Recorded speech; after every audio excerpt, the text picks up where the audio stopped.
Okay, let's take a look at mini rots or midgets in this lesson. Um, when I first started out with Ultra Fractal, occasionally I'd heard of these, and I looked around the various forums and stuff I was on and seen pictures of them.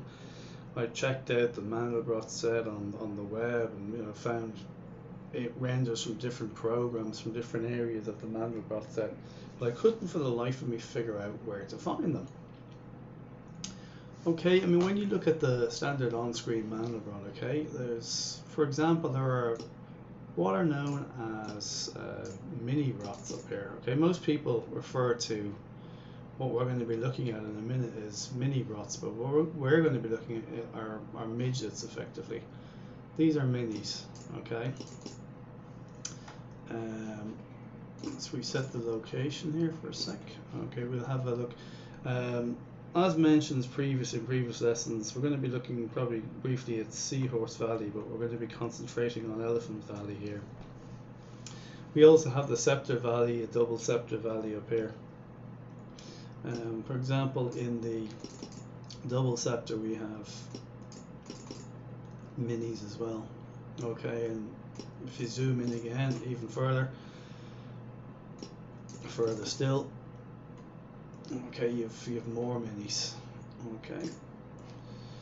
Alright, so let's take a quick look in Seahorse Valley, okay? I forgot to show you this as well. If you actually just double click on the fractal, it zooms in small increments, okay? So that's another way of zooming. Again, I prefer the rectangular method because it brings you in a lot quicker. Again, if we pick out an area, I think we looked at this in the previous, so we look at an area of Seahorse Valley. Let's change the outside coloring or the transfer function, say to cube root, for example, make it a bit softer. Okay, there you can actually see where they are. So that's a little trick to bring them up, to find them quickly. Okay, and then you can go around and play with, for example, your outside coloring, say TIA again. If we go with the TIA, change that back to linear, we'll go linear, we will go we'll change the formula, the bailout to 1E20. Okay, let's hit the gradient. Okay, bring the gradient down. Okay, so there we are, we're in, see a bit of definition there now very quickly with Seahorse Valley, and from there you can go build with your orbit traps, orbit traps and what have you. Okay, I actually I'll probably come back and look at this at some other time myself, but I mean what we're more or less interested in here is, let's just change this outside setting back to smooth Mandelbrot.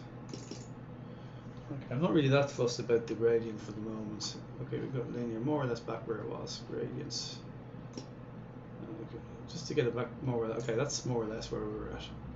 So what we're going to do is we'll double click to start with, okay, and then we'll shift click to zoom in a bit. Okay, but that's, again, even that's kind of slow and cumbersome. What I want us to do is to drag a rectangle out around just this area, one branch of the V, okay?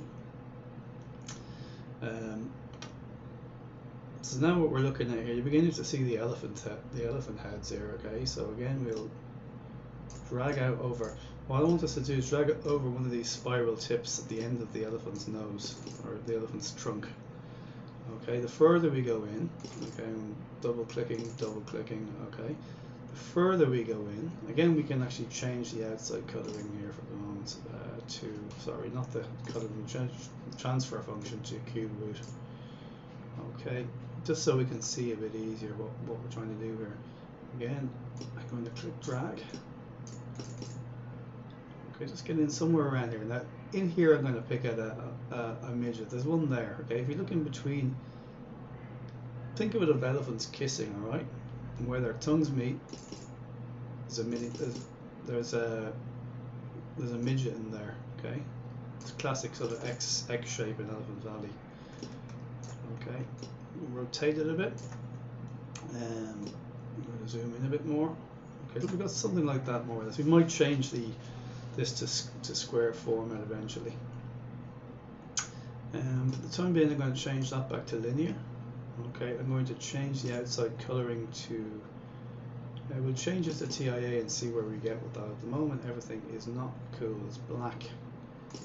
Okay, our formula is 1E20, so we're feeling that TIA may not work here. Okay, it will with a different transfer function. It will. Okay, so you've just got to be patient, experiment with different things. Okay, I kind of like the look of cube. Okay, let's say we work with cube. We'll change the color of the gradients. Okay, we'll just by dragging it down to start with. Okay, so we're getting something like this.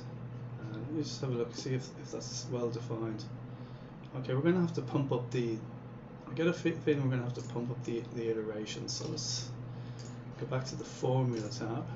Okay, our iterations at the moment are very low. They're 250. We also have this on guessing. So let's go multipath linear off. And we'll bring up the iterations to say around 1,000 to start with. Okay, there we go. That's much nicer.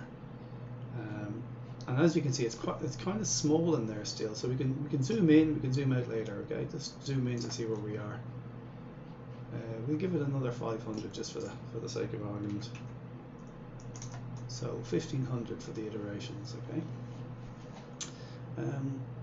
I'm not going to bother too much with the gradient just for the moment. Okay, let's add another layer. We'll go back to the outside coloring. Let's just see. We'll go back to linear again for the moment. We'll move the gradients. Okay. Okay, because that was black. Okay, more or less where we were a minute ago. I just want to see what our options are. We have basically. Let's have a look and see in Toby's TMA.ucl. The other day we're looking at Harlequin 2. This guy up here. Let's see what this throws up. Okay, not really what I expected. Let's change again. We'll go back to cube with this. Okay, nothing doing. Let's see. Change the chopping mode. Okay, we're starting to see things here now. Again, just by playing with the different ones. First looks like a favorite here at the moment. We'll go first. We'll turn off the repeat gradients. Play with the coloring modes a bit. And so I may not use this, probably not. But you could, for example, I'll tell you what. Let's look at something else. I'm not really that happy for this particular one with Harlequin. Okay, let's look at something else. She do be flickering. DMJ. Okay, just waiting for it to settle down. I said there must be a bit of overrun on my processors there. Look, it's flicking away like mad. Liapunov. Okay. So I mentioned this in an earlier lesson. This is kind of a nice one with Mandelbrot's. So I see there. Okay. Even that there, I like quite a bit. Let's see what we can do with this. Change the layer blend mode. So don't worry about the gradient for the moment. Just trying to see what kind of what layers effects we can get here. Okay. That could be a bit strong. Let's change the variable to track. This is probably going to be real imaginary or imaginary real, one of those switches. We go back to imaginary real. Okay, we'll slide the gradients again. It's too yellow to see where it brings us. Okay, something there I kind of like. Okay, I like the look of that. Okay, so we'll leave it at that. We'll go into the Command J to bring up the adjuster. Let's play around with the actual values here and see what this. Okay, we're in hard light. We can actually go back and change that if we get nothing really. luminance. Okay, I mean, I kind of treat ultrafractal in most applications much the way as I do cooking. I just throw caution to the wind, go in there and, you know, throw different things into the mix, and if they work, they work, you know, and you know for the next time. If they don't, they don't. Simple as that. There's no real hard and fast rule as far as I'm concerned. You know, here kind of a lot of the time people go and, you know, about the science of it and the mathematics. I haven't got a clue about the mathematics. You know, I'd have quit long ago otherwise. You know, if it had to be all about mathematics, I'd have quit the program. So you don't need to be mathematically literate at all to use the program effectively. You know, but that said, you know, I thank my lucky stars that we had such great math whizzes on board that actually deal with the program for us, update the formulas and even creates them. Okay, what I'm going for here, I don't like the red. Okay, it was an overlay. I'm going back to okay, may have to stay in hard light. Okay, let's see if we can just change the red to black on the base layer, or not to black, but at least darken it down. Okay, we can always worry about coloring this afterwards. Okay, if I bring that down, bring it up, let's change the contrast a bit, bring this in a bit tighter.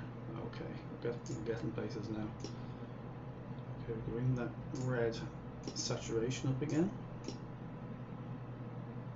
So I'm still not happy, it's too red. But okay, we'll leave. Actually, we go back into the adjuster, take the saturation right down. Okay, once again, have another look at the contrast. Okay, something not quite. It's slightly off on one of these layers. I'm not sure which. Okay, maybe the far end here.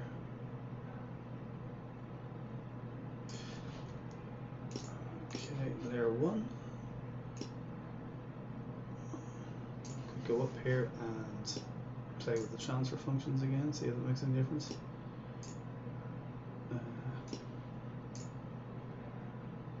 Not a lot. Okay, cube root, but it makes it too right on the base layer again. So let's go back to the base layer. HSL, take down the saturation. Now we're getting there. Okay, we can. What about that blue? Will we leave that blue in? Okay, that's coming in from layer 1, I'm quite sure. So, okay, it's selected. Command J, selection only. Take the saturation down. Change the color. Okay, it's not coming in from that layer. It's coming in from the base layer. So, click OK there. Okay, where have we got this? It's likely to be here, probably. J, selection only, saturation. Okay, still not happening. Let's turn that off. Okay, as I suspected initially, it's on layer 1. And it's going to be this other point. Okay, saturation down. There you go. So now you got the basis of a nice elephant render here. Let's add a third layer. Okay, this is going to be our sort of the layer, you know, our third and final layer for this exercise. You can basically experiment yourself, put more in, but I just want to show you the basics of doing this. At the same time, I want to get rid of these. I want to get rid of this black here if I can. I may have to do something cosmetic above this layer to do that. There we go. Let's have a look at this. Okay, that might have to be white all the way up. Okay. We have to do something like that with it. And yet it's still coming in, so I'm going to take this up. Okay, I may have to maybe affecting the other layers as well. Okay, let's not worry about that for the minute. Let's see what we can do with the layer 2. Sorry, layer 1, let's call this, right click, rename liable. Okay, I think we also changed, okay, the first one is background. Okay, I'm going to right click background, and just to say it's a TIA. Okay, so layer 2, let's see, back to normal, make sure we got full opacity. Okay, we do. Let's even change the gradient. I don't like. I don't want the gradient that's too soft like that. Something that's a bit more contrasty. Okay, not having much luck here. Okay, just have to play with it. Basically, I want to be, there you go. So basically, I want to be able to see something in the something here that I can work with. Okay, we've got FBM, which is fractal Brownian motion. DVM. Okay, we may go orbit traps. Triangles looks interesting. Let's look at this. Okay, let's play with the gradient a bit here. Okay, that's looking nice sort of Sierpinski texturing there. So that's, you know, not really what I was looking for, but it could come in, could work nicely as a texture. Let's see. Okay, I mean, you can go in and adjust the sizes of this as well. I'm not going to use it. It's just nice, but I don't think I don't get the right feel about it for this particular fractal. Conic light. Okay, we're in Kerry Mitchell's colorings now, which are, some of them are excellent sometimes. We could go, let's look at range light and see what options I have in there. Okay, that's kind of nice. First angle.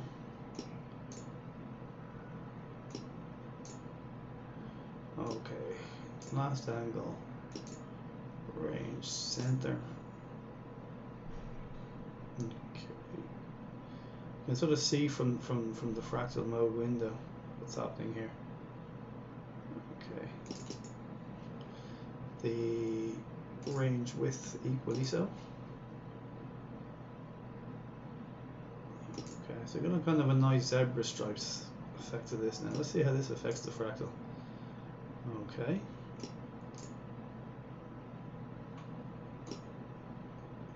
Okay, that's looking nice. I like the look of that. It's kind of got a nice sort of marbled effect to it.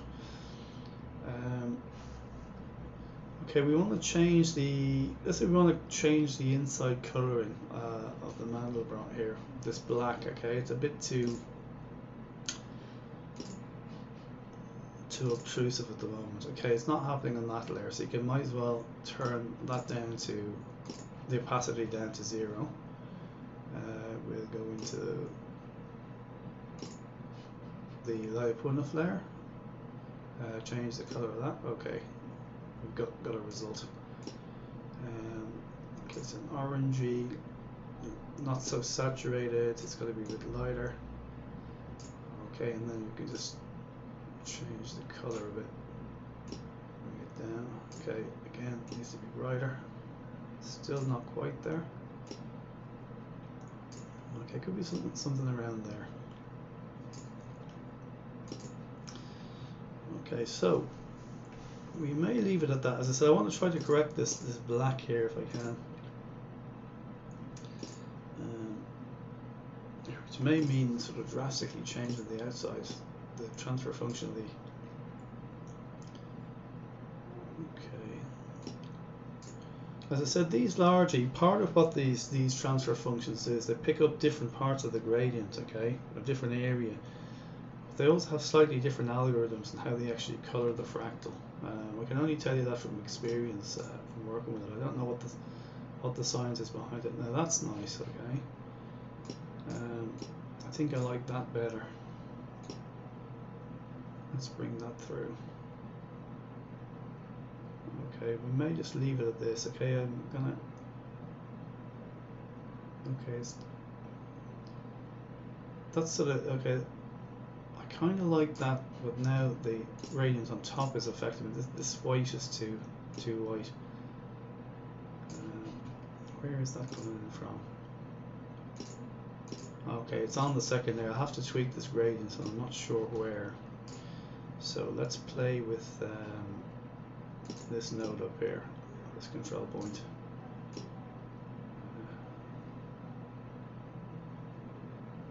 Okay, again, you can sort of see it's just coloring that inner band with the green. Okay, I'm not at all sure where this is. Is there another point here? Let's have a look. Command click. Okay, I bet it's not there at all. No, it's okay. As I suspected initially, something's lying to me. It's on the second. It's on the second layer. So yeah, there you go. So I want to bring. That was all just burnt out white there. Burnt white. That's not what I'm looking for. And again, that's because of the change we had in the transfer function. I could probably bring that. It's going to give me more contrast as brown. Okay. We can go back, as it's on this layer as well. We'll go back and change this inside color again. Actually, it's too. I'm going to reverse out of this. It's too dark now. Get back to that white. Let's slide it along a little bit. Okay. Even something like that'll do. Okay. Whoops. Even something like that. Okay, we go in. Nothing really anchored. Okay, this top one's anchored. Okay, so we can drag this around to the left. Okay, that'll bring us in enough contrast there. So, so let me just call it a day at that. So I just wanted to give you basically an insight. This is how to find one. You know how you go and start coloring. There are not that many. When you get in this deep into mini-bra or midget territory, there are not that many colorings you can work with. You know, some of them are just plain difficult. Let me see if we can add that. I'm gonna add another layer to see where we go with this. Okay. But like I said, some of them just plain don't work. The gradient now is sort of bothering me here. Okay, let's go. What was I looking at there? I was looking at. I think I was in. Let me have a look. Cancel that for a second. No. It was in Kerry Mitchell's formula, was it not? I wanted Fractal Brownian motion, wherever that's DMJ, I think. Okay, so FBM. Okay, whatever way I had this.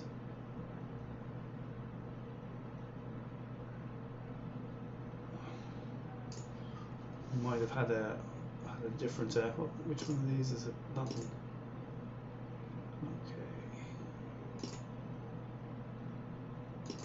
Okay, that's going to be probably on sign. It was. Okay, that's probably something more akin to what I was looking at on screen. Okay, this is interesting as well. Okay, so if I use this, something like soft light, hard light. Hard light might be, it is too hard. I can bring down the opacity a bit. Okay, something like that. I'm going to leave it at that. Okay, you guys can go in and play with it. But basically, in this lesson, okay, we've kind of had a look at different places to look for midgets. Okay, we've had a look at ways of when they're not that easy to see. If you just change the transfer function, you should be able to find them easier on screen. We've had a look at zooming into them, and basically just changing outside settings and properties, and working with the gradient to come to something like this. So that's it for the mini exploration exercise. And if you look at that, you know, my prayers were answered. That black that's been annoying me the whole way through the exercise is finally gone, and you got something kind of nice and pretty here, and not so much of an eyesore. So on to something new.